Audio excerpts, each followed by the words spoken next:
Ikut cakap atuk. Jalan baik-baik. Mana ada sakit? Semua dah senang. Ubat ada, doktor ada. Mana sakit lagi dah? Ya ke? Ya. Korang tahu? Ya. Ada makan-makan itu. Ada ayam goreng. Boleh. Wah. Seronok. Sebelum nak sunat, semua budak kena pergi belakang. Macam ni. Naik belakang tu.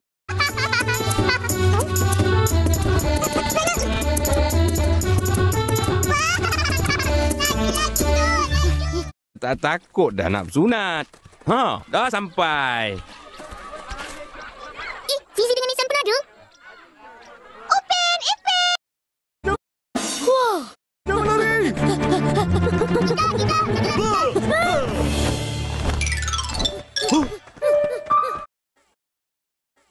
Nasib baik bukan aku. Upin! Biarkan kau. Jangan lari, Upin. Jangan takut ya. Tapi takut, Upin!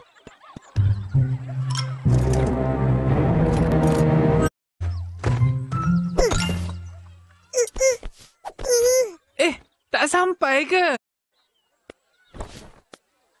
Umur adik berapa? 5 tahun.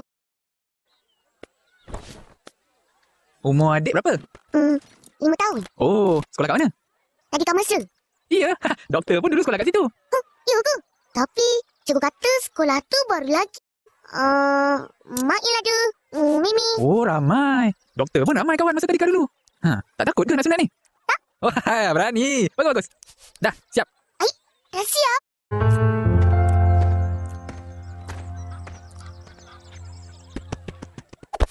Doktor.